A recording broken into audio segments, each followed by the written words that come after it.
fantasy short stories. Darkness of the Night by Julia LaFond. The water sluiced past, singing without words to the rhythm of my rowing.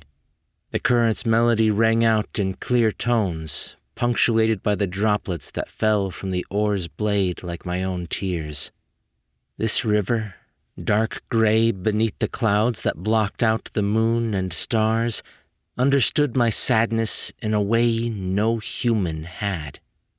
No pier waited for me on the other side, only the looming shadows of the forest and the night breeze that rustled the leaves as it passed through them. There shouldn't have been leaves, only bare branches moaning in the wind. There shouldn't have been grass, moss, or flowers either. When Justin died, the whole world ought to have gone into mourning. Yet, in defiance of the night's gloom, the woods clung to spring's joyous finery.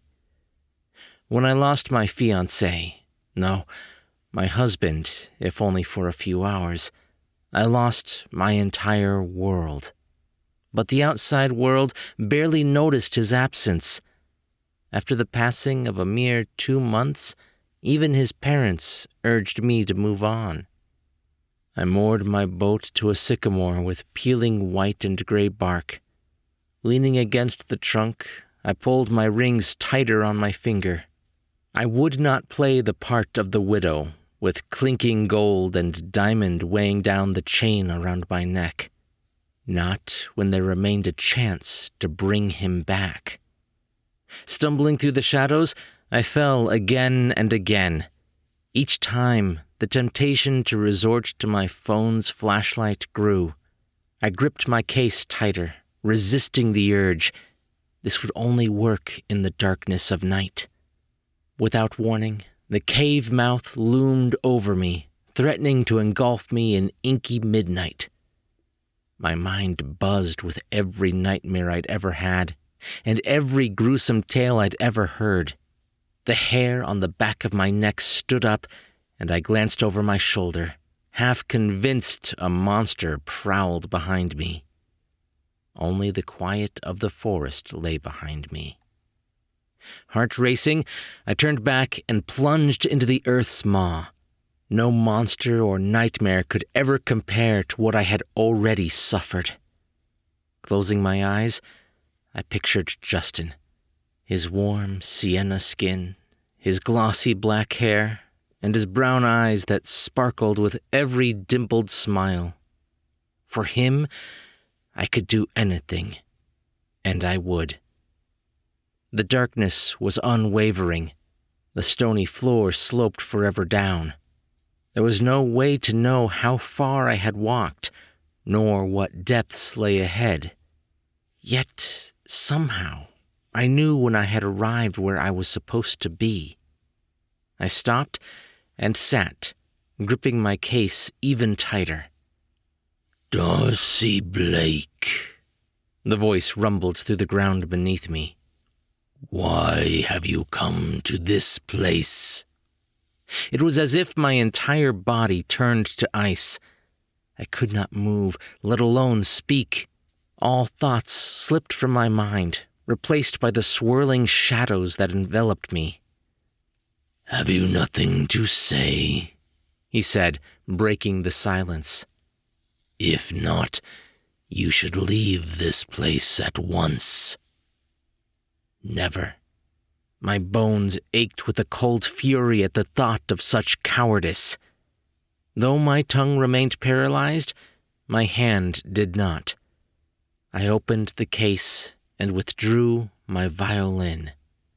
The scent of resin and the familiar feel of rosewood on my hands steadied me. Memories of Justin filled my mind. I drew the bow across the strings, conjuring each one in sequence.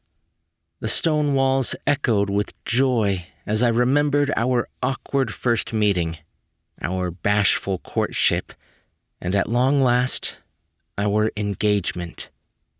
Undertones of foreboding crept in toward the wedding.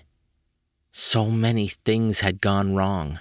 from the moldy flowers to the loss of our venue, that even the priest had joked the two of us must be cursed. After we exchanged our vows, it slipped away. The moment our lips met stretched on in pure, endless joy. I paused, allowing the note to reverberate through the cavern to emphasize the weight of what could have and should have come after. The rest poured out of me in a frenzy. Justin ducking out of the reception for a stroll with his brothers. My growing fear when they returned without him, realizing his absence too late. The chaos and discord of our disorganized search party. The pain of the thorns and brambles that tore at my dress until it was stained brown with soil and red with my blood.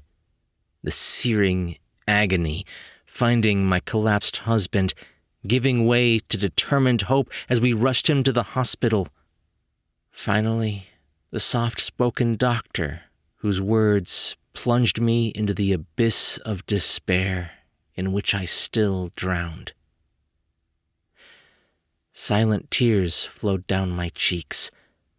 I waited for the echoes to die before returning my instrument to its case, laying it down with the same care with which we had lowered my husband into the grave. It was a long time before the voice spoke again. "I will grant your request." My heart pounded giddily as I leapt to my feet. Thank you so—" "Do not thank me yet," he interrupted sternly. "There is a price to pay."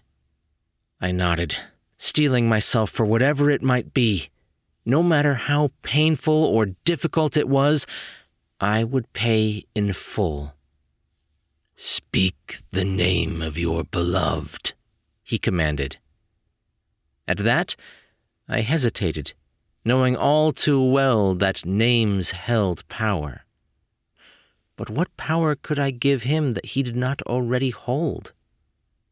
"Justin Yee," I whispered through my tears.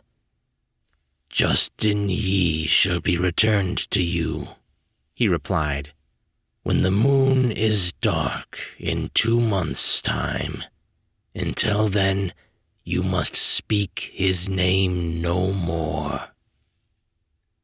Surely it could not be something so small and simple. But the voice said nothing else. "I won't," I assured him, picking up my case with trembling hands. "So say all who come to me," the voice replied, growing softer. "Most I meet again all too soon." I hurried away, my case clutched tight to my chest. The more I thought, the more my heart sank. How could I go 2 weeks without saying my husband's name? Everyone would notice I was avoiding it and assume grief was the root of it. They would push and prod me to say his name, as they had pushed me to take off my rings, go through his belongings, and stop visiting his tombstone. Or would they notice after all? They barely seemed to have taken heed of his passing. Why would they question it when I joined them in forgetfulness? Seeming forgetfulness. I tightened my rings once more, overcame with horror at the thought of letting his memory fade into eternal silence. At the mouth of the cave, I exhaled slowly, for truly, I would be my own greatest enemy. Every shared memory brought his name to my lips. One moment of carelessness, and I would doom us to be forever apart. Never. I strode back to my boat, jaw clamped tight. Even if I had to cut my own tongue and forsake speech altogether, I would not utter his name until I saw him once more by my side. As I rowed back, the clouds parted, painting the river silver with reflected moonlight. The water still sang to me.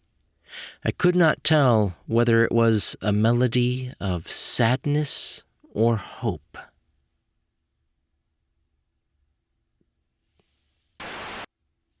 Julia LaFond is a geoscience and astrobiology PhD candidate at Penn State University.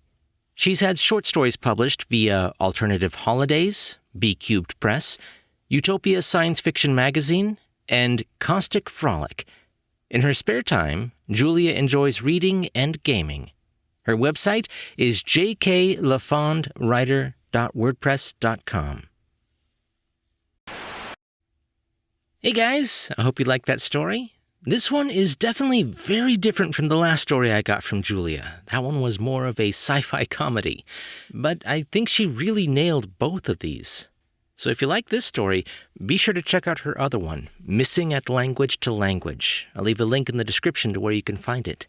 And before you go, be sure to leave a comment and a thumbs up if you're listening on YouTube. Or if you're listening to the podcast, just be sure to subscribe for more brand new short stories.